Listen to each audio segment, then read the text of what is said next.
Hello दोस्तों। आज हम लीड कोड का daily problem 2131 longest palindrome by concatenating two letter words का सॉल्यूशन डिस्कस करेंगे। तो चलते हैं, प्रॉब्लम स्टेटमेंट देखते हैं। अब यदि आप समझना चाहते हैं तो इस प्रॉब्लम में हमें एक वर्ड्स नाम का एरे ऑफ स्ट्रिंग गिवन होगा, जिसमें जो भी स्ट्रिंग होंगे उनमें सिर्फ और सिर्फ 2 लोअर केस इंग्लिश लेटर हो सकते हैं। और हमें इस प्रॉब्लम में इस गिवन वर्ड्स एरे के स्ट्रिंग को यदि आप किसी भी ऑर्डर में कॉन्केटिनेट करते हैं और एक बार कॉन्केटिनेशन में सिर्फ और सिर्फ एक ही टाइम यूज करते हैं इस स्ट्रिंग वर्ड्स में जो स्ट्रिंग प्रेजेंट है, और जो कॉन्केटिनेट करने के बाद स्ट्रिंग आपका जनरेट होगा वो यदि पैलिंड्रोम है तो उसका लेंथ जो मैक्सिमम पॉसिबल आएगा उसे ही इस प्रॉब्लम में आपको एज ए आंसर आउटपुट करना है।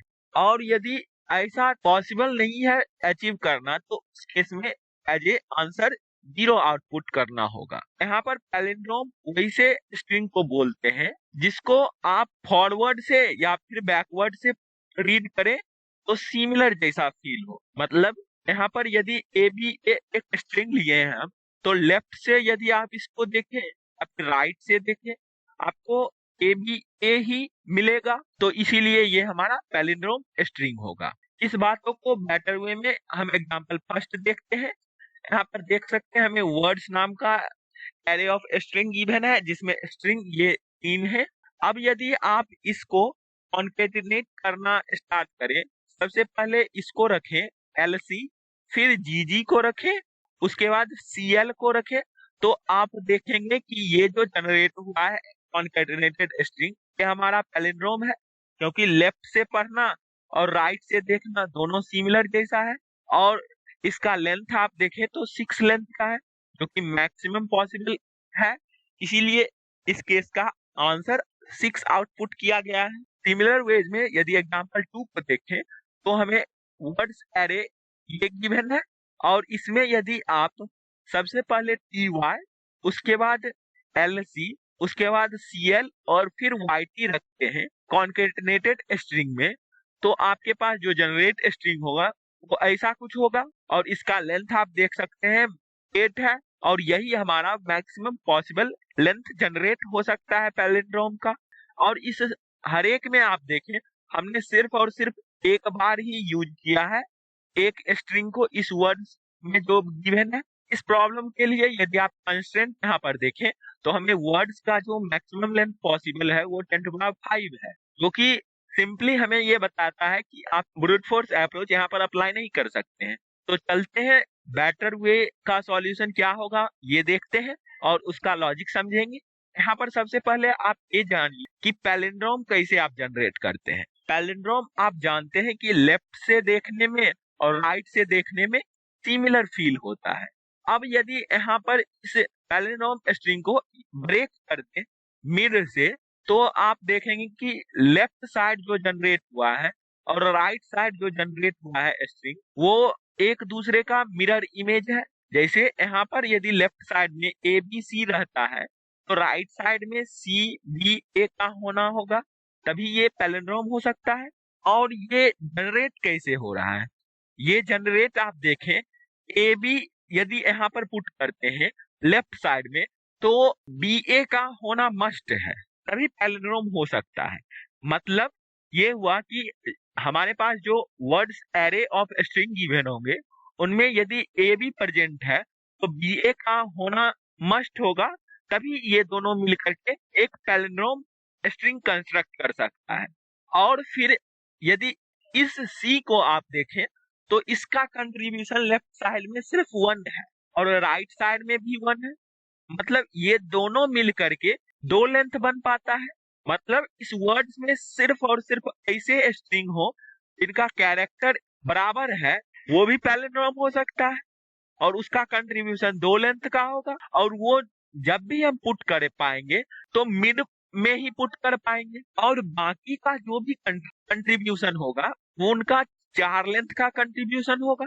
इसे AB का यहाँ पर कंट्रीब्यूशन देखें तो AB यदि है और BA भी है तो हमें जो पैलिंड्रोम स्ट्रिंग जनरेट करेंगे कॉन्कैटिनेट करके उसमें 4 लेंथ का इंक्रीमेंट होगा। और ये स्टेटस यदि हम मैप का यूज करें, जैसे हम यहाँ पर एक वर्ड्स नाम का एरे ऑफ स्ट्रिंग लिया है एग्जांपल लॉजिक समझने के लिए, तो यहाँ पर देख सकते हैं हमने मैप क्रिएट किया है जिसमें की हमारा इस वर्ड्स में जो स्ट्रिंग गिवन है वो है, और उसके कॉरस्पॉन्डिंग उसका फ्रीक्वेंसी कितना है इस वर्ड्स में वो उसका वैल्यू है।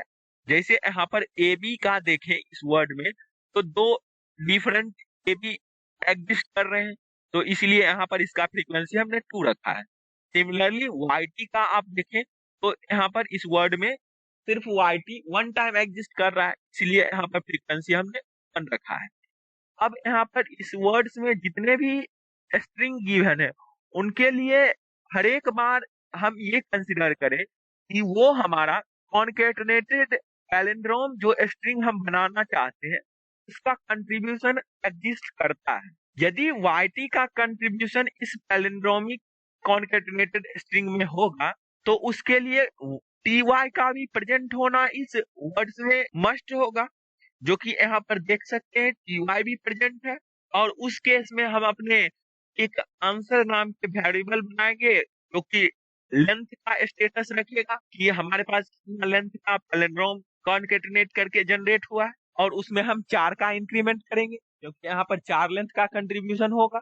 जैसे इस एग्जांपल में यदि हम हर एक वर्ड्स को कंसिडर करें कंट्रीब्यूशन कर रहा है वो स्ट्रिंग, जैसे 0th इंडेक्स वाले स्ट्रिंग ए बी का कंट्रीब्यूशन देखें तो क्या ए बी कंट्रीब्यूट कर पाएगा? तो यहाँ पर ए बी का कंट्रीब्यूशन करने के लिए बी ए का होना मस्ट होगा, या फिर ये जो कैरेक्टर है ए बी का ये दोनों बराबर होना चाहिए तभी वो कंट्रीब्यूट कर पाएगा। बराबर होगा उस केस में 2 लेंथ का मिनिमम कर सकता है या फिर 4 लेंथ का भी कर सकता है, और लेकिन ये दोनों कंडीशन सेटिस्फाई नहीं हो रहा है तो इस केस में हमारा इसमें कोई कंट्रीब्यूशन नहीं होगा, और ए बी का फ्रीक्वेंसी हम 1 से डिक्रीमेंट कर देंगे।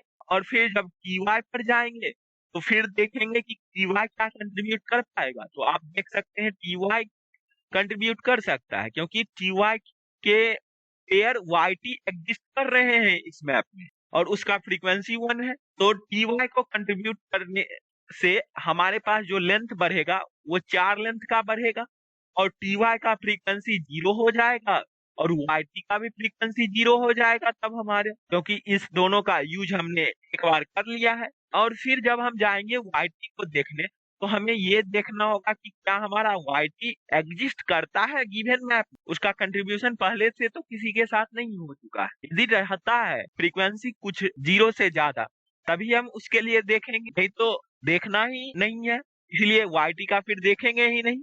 उसके बाद एलसी का यदि आप देखें तो एलसी में हमारा कंट्रीब्यूशन हो सकता है क्योंकि सीएल एग्जिस्ट कर रहा है, तो इस केस में भी हमारा 4 का इंक्रीमेंट होगा लेंथ में, और एलसी का फ्रीक्वेंसी 0 हो गया और सीएल का भी फ्रीक्वेंसी 0 हो गया। सिमिलरली सीएल पे जाएंगे तो फ्रीक्वेंसी सीएल का 0 है तो इसके लिए देखना ही नहीं होगा। अब फिर ए बी पर जाएंगे तो उसका फ्रीक्वेंसी 1 है लेकिन इसका पेयर बी ए एग्जिस्ट नहीं करता है तो ये कंट्रीब्यूशन करेगा ही नहीं। अब आप ए पर जाते हैं तो ए का कंट्रीब्यूशन आप देख सकते हैं पॉसिबल है क्योंकि ए के लिए दूसरा पेयर एग्जिस्ट कर रहा है, तो उस केस में हमारा कंट्रीब्यूशन 4 हो जाएगा और फ्रीक्वेंसी ए का डिक्रीमेंट होगा इसके लिए एक बार और इसके लिए एक बार, मतलब अब जो फ्रीक्वेंसी हो गया वो 1 टाइम हो गया ए का। और फिर जब यहाँ पर आएंगे उस टाइम हम देखेंगे कि ए का फ्रीक्वेंसी आपके पास 1 है और ए में कैरेक्टर भी बराबर है और इसका कंट्रीब्यूशन 2 हो सकता है, तो टोटल कंट्रीब्यूशन यदि आप इस सभी को ऐड कर लें तो वही हमारा आंसर होगा जो कि 8 + 4 + 2 14 होगा। और यहाँ पर यदि आप देखें जो जनरेट होगा स्ट्रिंग हमारा पैलिंड्रोम वो कुछ इस तरीके से होगा जो कि 14 लेंथ का है, आपको देख सकते हैं, और ये पैलिंड्रोम भी है।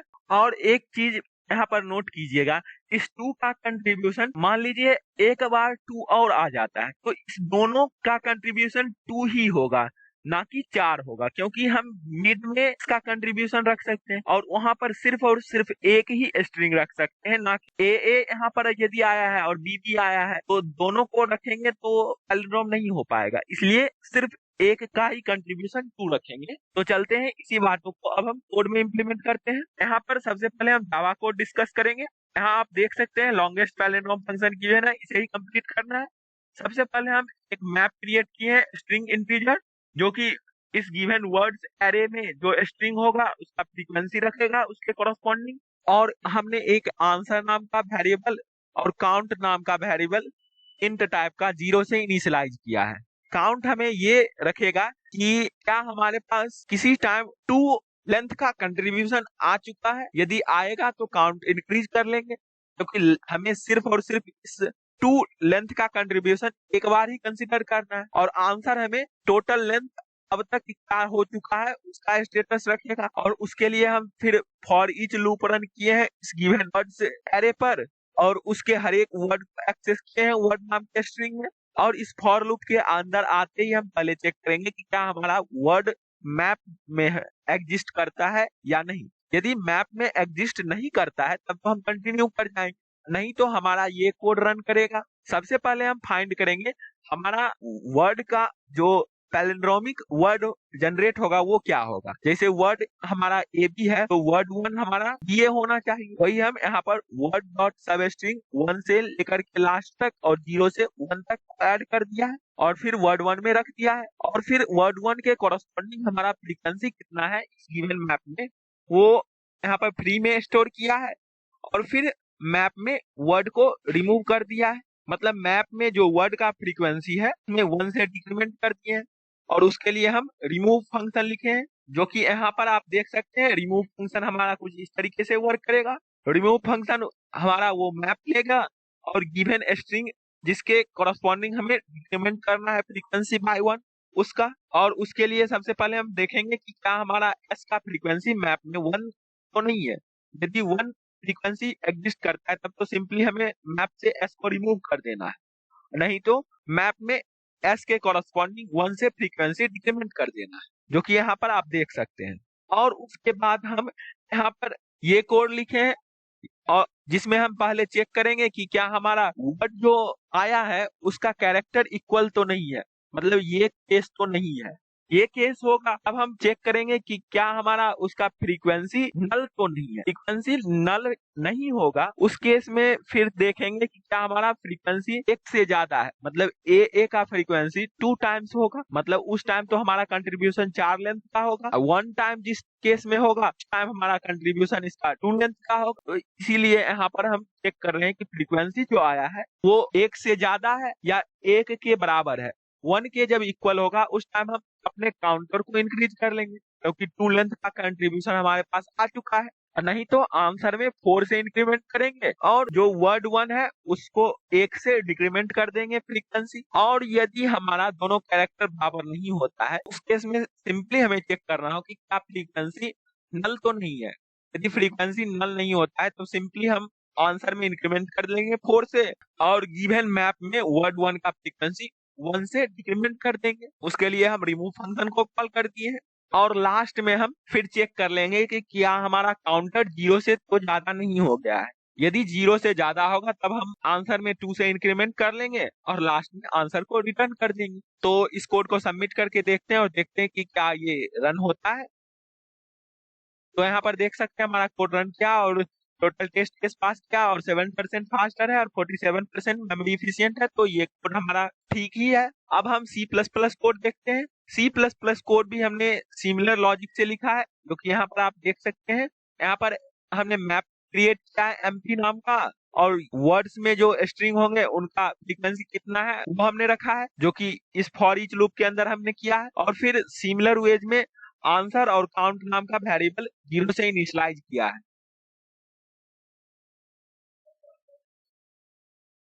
और फिर हमने फॉर ईच लूप लिखा है, जो कि यहाँ पर देख सकते हैं, और आते ही इस लूप में वर्ड का फ्रीक्वेंसी चेक करेंगे कि क्या हमारा लेस देन इक्वल टू 0 तो नहीं होगा। उस केस में हम कंटिन्यू कर जाएंगे, नहीं तो सिंपली वर्ड 1 जनरेट करेंगे, जो कि वर्ड का पैलिंड्रोम वर्ड होगा। उसको जनरेट करने के लिए ऐसा हमने लिखा है यहाँ पर और फिर फ्रीक्वेंसी निकालेंगे और एमपी में वर्ड का फ्रीक्वेंसी डिक्रीमेंट कर देंगे और फिर सिमिलर वेज में प्रोसीड कर जाएंगे। इस कोड को भी सबमिट करके देखते हैं और देखते हैं कि क्या ये रन करता है और कितना फास्टर है इस लैंग्वेज में।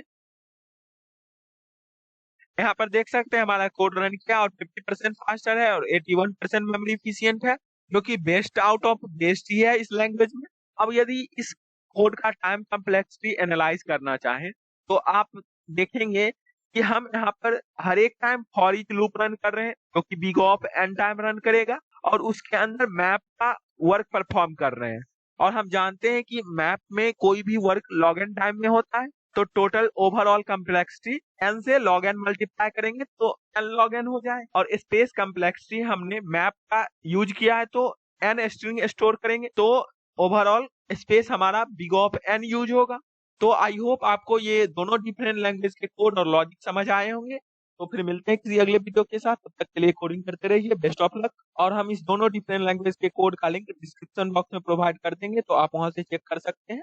और आप अपना कमेंट सेक्शन में फीडबैक जरूर दें कि इस वीडियो में क्या लैग है, तो हम उसी अकॉर्डिंग अपने वीडियो को इम्प्रूव करेंगे आपके लिए। Thank you for watching this video.